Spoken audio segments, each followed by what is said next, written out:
Hey there, everybody. Welcome to Military Monday, ClearedJobs.Net Military Monday for March 6th, 2023. We're going to be talking about some cool tips for veteran transitioning job seekers here. And today, joining us for Military Monday, we've got a gentleman by the name of Rob Stockel. He's a military outreach lead at SAIC. And by the way, if you're a job seeker, you should always know these types of things. SAIC stands for Science Applications International Corporation. Little trivia there. But Rob, welcome to the Military Monday here at ClearedJobs.Net. How you doing today? I'm doing well, Bob. Hey, thanks for having me. Excited to talk about this topic. Obviously, we kind of chat a little bit passionate about it. So happy to provide any advice I can here in this matter.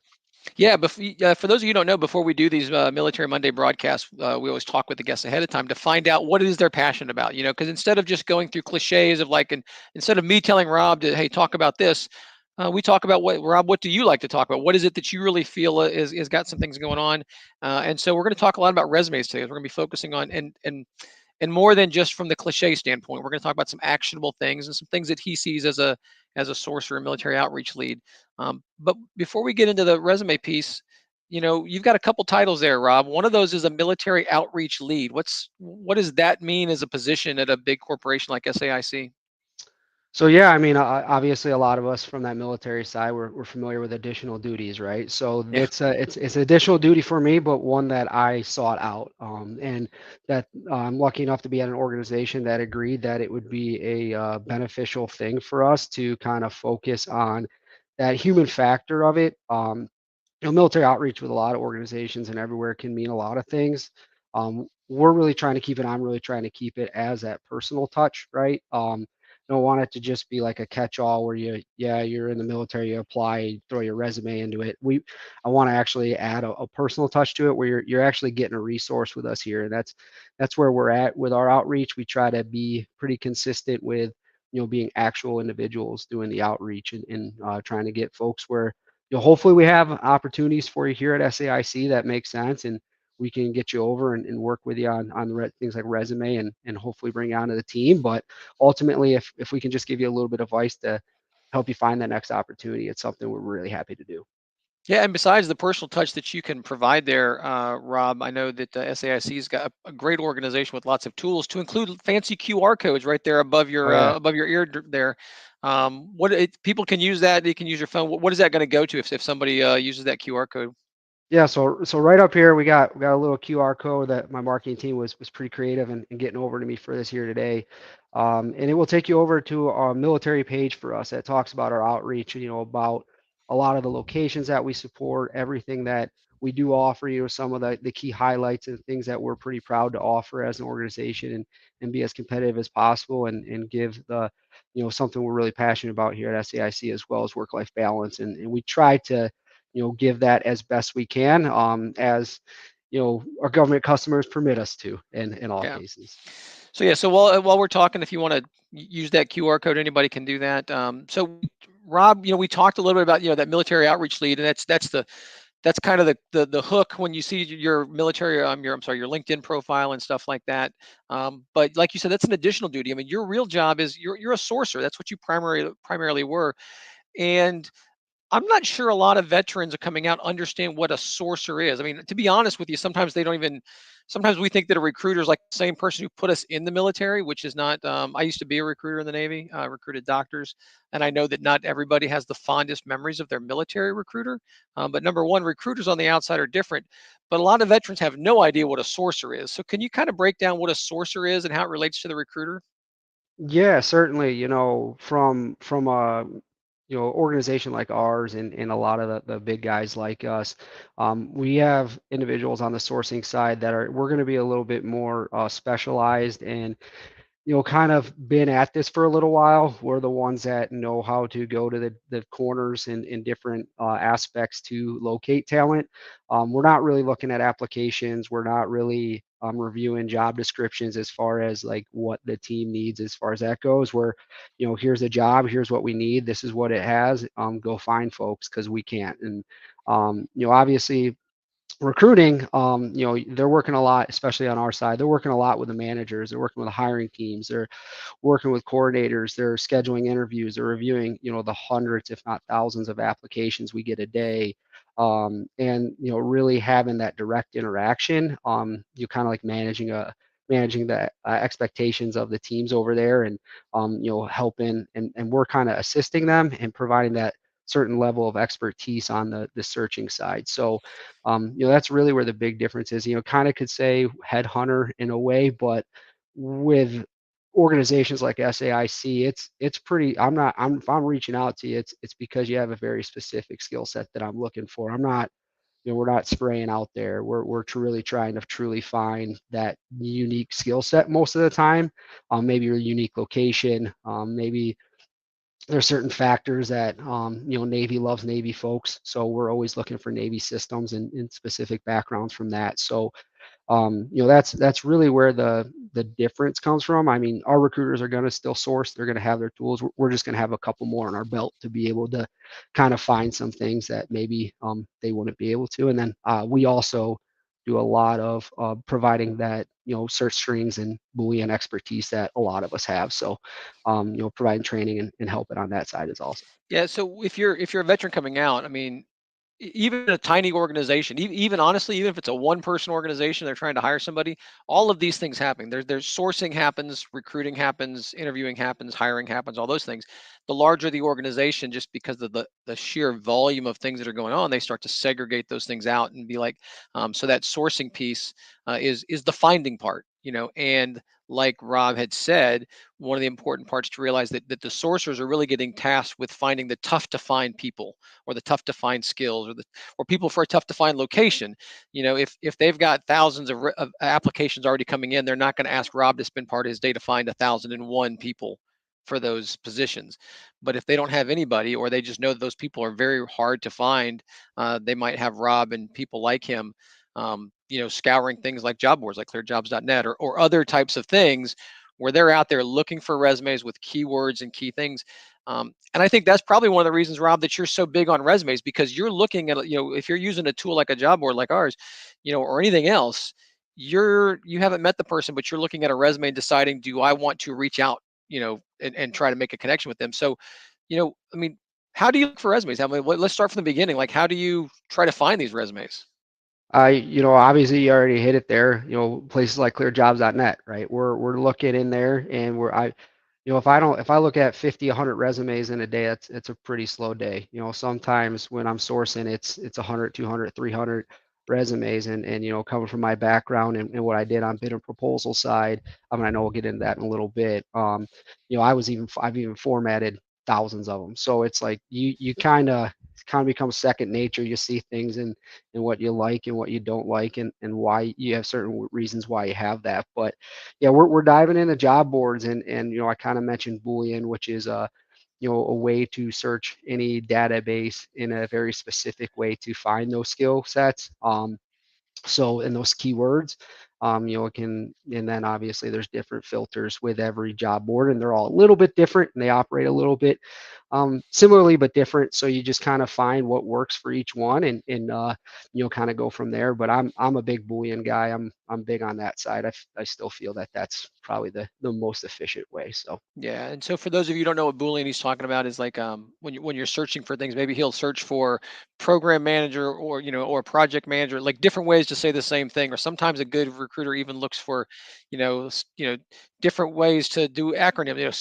Security plus could be Sec plus, or Sec plus with a space between it, or Sec plus with a, all these different ways. So he's looking for those types of things, as opposed to just relying on, something that just generates, says here's some resumes. He's doing some keywords and key phrases, that the hiring manager says these are important, and he's looking at different ways to say it too.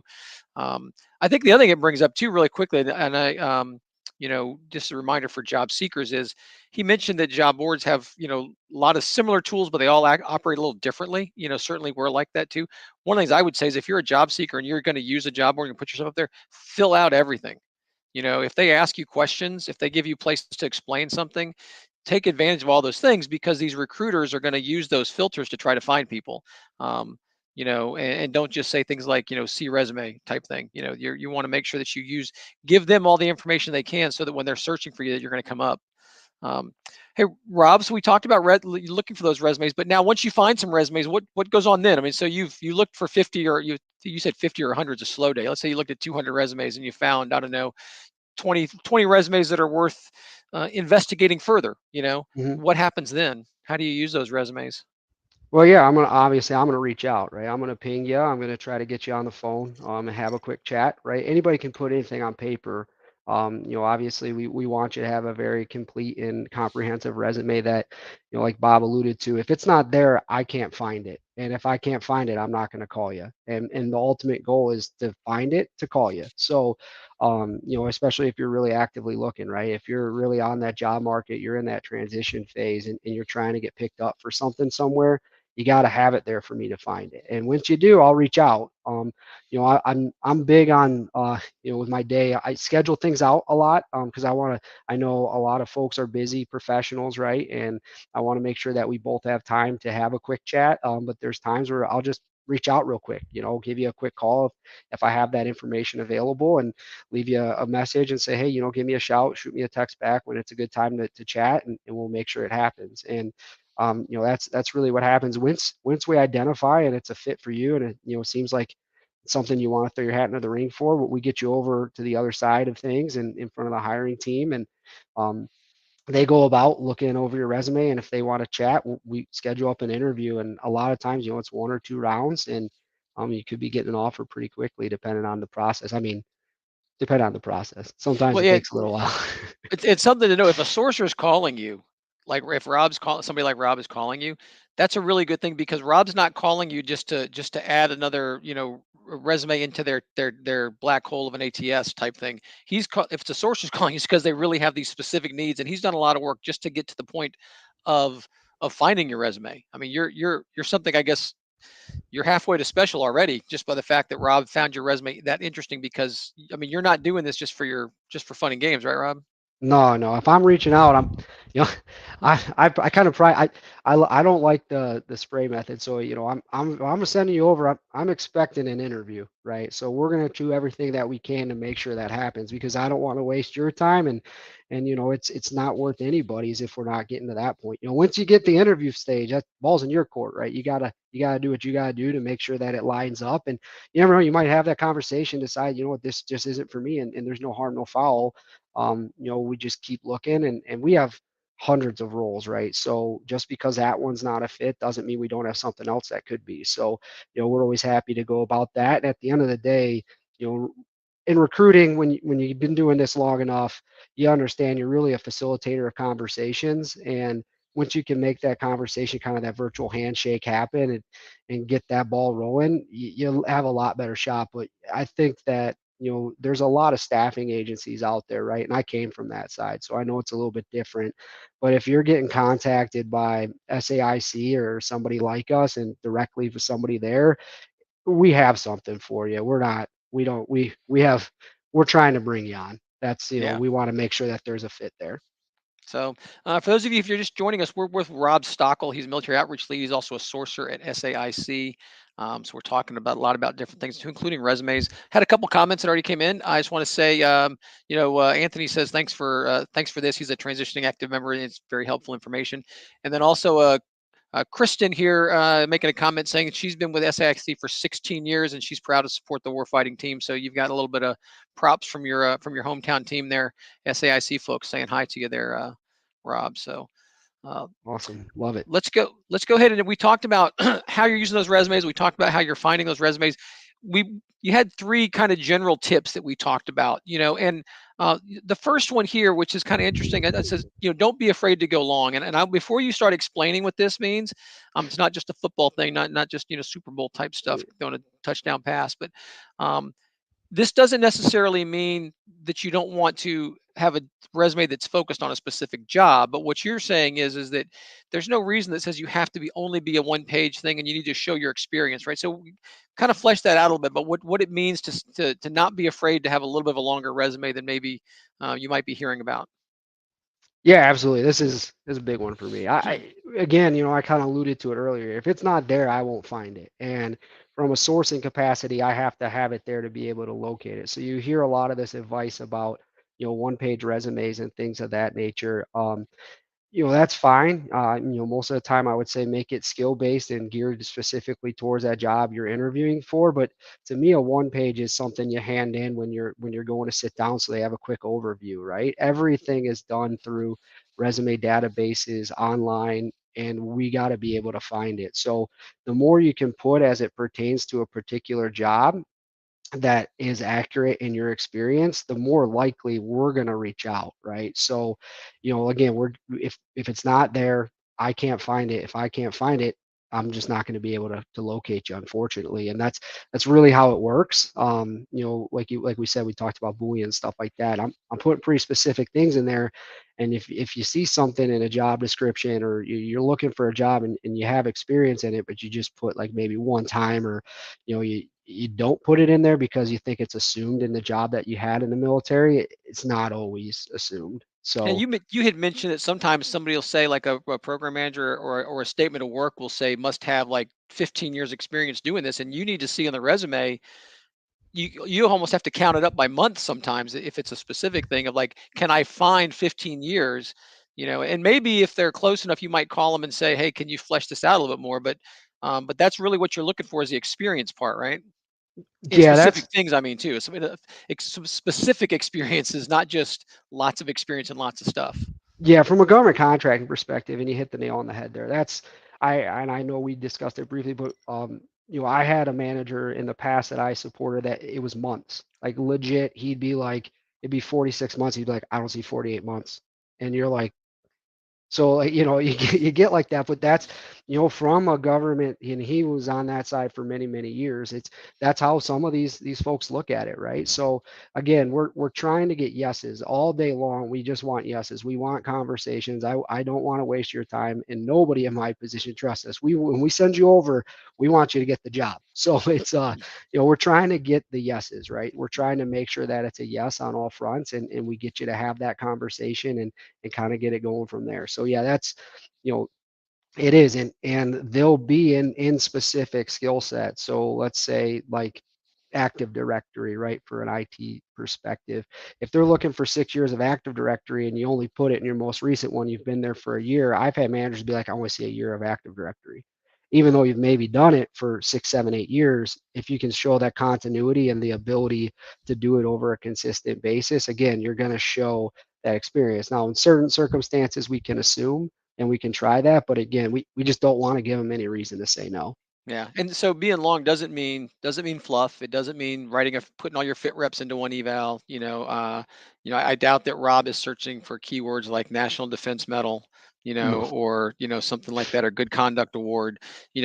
There's lots of things that we do in the military that aren't really they're things that we do, and they're great, and they were important to our character and things like that, but they're not really professionally what you're looking for. So yeah, these longer resumes, and Rob's a great example of this.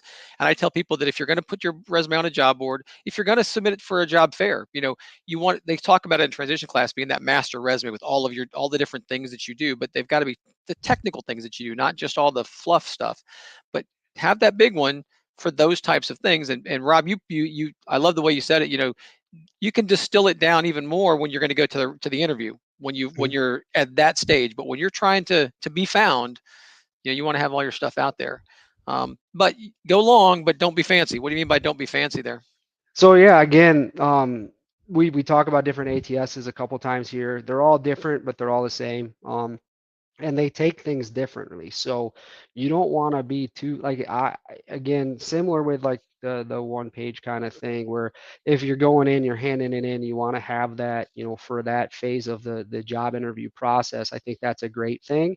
But for being found, you don't want to give any reason to say no. So I've had situations with text boxes, borders, shadings, pictures, all the whole 9 yards, right? Where you think that it looks great and it's in your resume, but you upload it into an ATS, and maybe even sometimes you answer some of those questions, but it will, again, in my searching, it falls off. So I'll be like, oh, I see, you haven't completed a degree. And Ken will be like, I have a master's degree. It's like, well, from your profile, it doesn't look like you have a degree. And it was something as simple as it was like in a header, it was in a text box, or they put it as a picture. So I always advise, probably plain Word, a Word document, and then you can obviously save it to a PDF for submission, which a lot of job boards do require. But when you do that, paste it back into Word real fast and see how it comes over. Because it might leave stuff off. I've even seen it like put spaces between the letters, which it's going to look at it as an individual letter, not a And word. you know, So you know what's really crazy is that a lot of times when job seekers are doing that, they're using those text boxes and shading to put their most important information in. It's like, so you run the risk of covering up the thing that may be one of the most important things on your resume, right? exactly, Um, exactly. Yeah, exactly. yeah, and Again, and I go back to it. If it's not there, I can't find it. So yeah, and that brings us right into the third tip that you had. Highlighting the big three. So highlighting not meaning like put a highlighter on, and not meaning put in a text box, but I'm not big three, the big four. Education, certifications, experience, and clearance. I mean, those are the things that really you want to find as quickly as possible, right? As a sourcer. yeah, especially, obviously on the government contracting side. So on our side, you go outside of that realm, clearance probably you can leave off, but I guarantee you the other three are going to still be pretty darn important. So that's really where, anytime. So I backtrack a little bit I came from my last organization bid and proposal side, right? So every single thing that we sent in, we were bidding with the federal government to be awarded that work based on that candidate that we found, right? So it's a lot more intensive. You're really trying to highlight these things, and that's what introduced me to this capacity. And it was with that individual that counted the months, right? So he's the one that really introduced me to this side, and that's where it became very apparent. Where if you can answer these questions pretty quickly, you're going to have really increase your chances of somebody reaching out to you and flushing that out with you. So in my resume format that I recommend, you start with a little summary, which is going to have the amount of years of experience you have, right? So it's going to tell me right off the bat X amount of years, which if I'm looking for 4, 6, 10, I'm like, okay, it's worth viewing a little bit longer, right? Then right after that, we're going to look at education. If it's a situation where they'll allow years of experience in lieu of a degree, if we have that already, those boxes are checked. But most situations, we're going to be looking for that education piece. Um, and then obviously from an IT side, there's going to be certain certifications that are going to be required. And then once we can see all those, we're in the clearance right there at the top.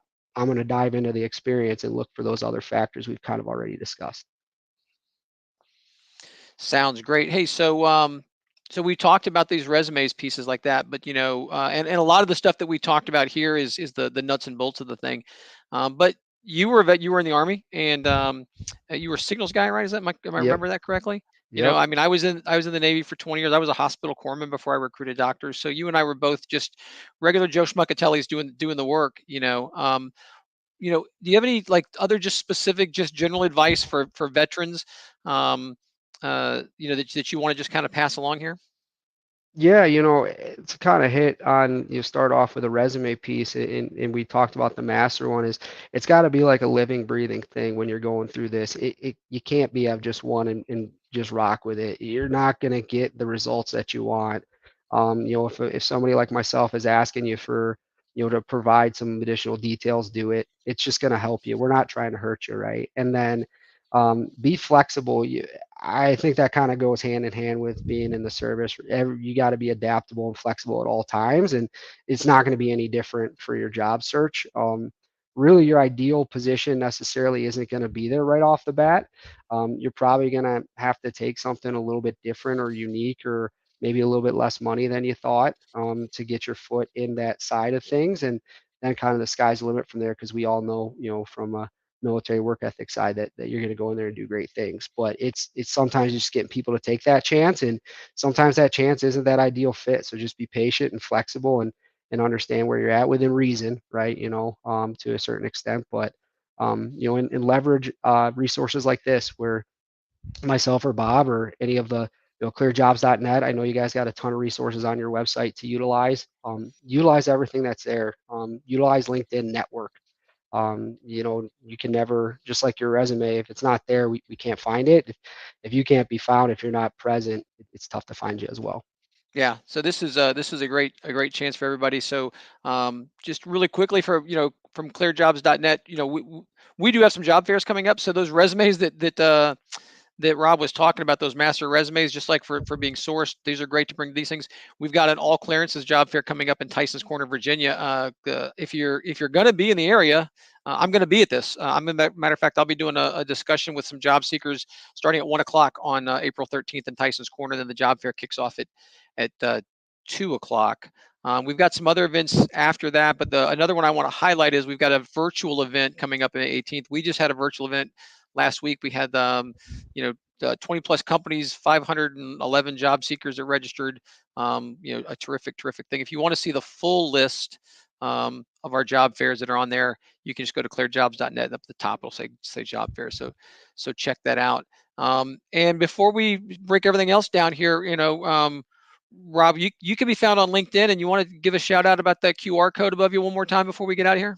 Yeah, one last time. We got our QR code up here. Feel free to check that out. It will take you over to some of our SAIC specific events that we do, and we attend things like that Bob discussed for Clear Jobs there as well.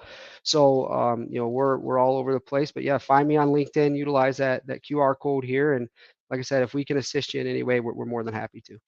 Hey, Rob, this is a great conversation, man. I really enjoy doing these Military Mondays because it's nice to highlight companies that are doing great things for veterans, and it's great to highlight SAIC, but it's also great to just talk about that. We talk about the things that are transferable. So whether or not you got a year out, you're going to get out tomorrow, a lot of great information. I really enjoyed hearing about the differences between a master resume and then the more focused resume later on, and what it takes to be a sourcer.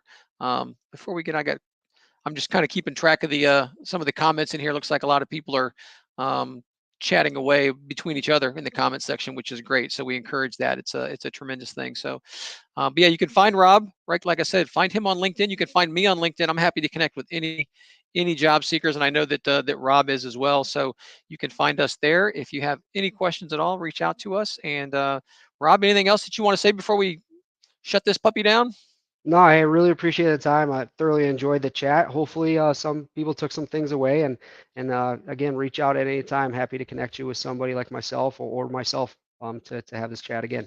Sounds great, everybody. I hope everybody has a great week now that we're kicking off our Monday. Enjoyed your lunchtime, and we're here for you. So at that, we're going to take off. Bye bye, everybody.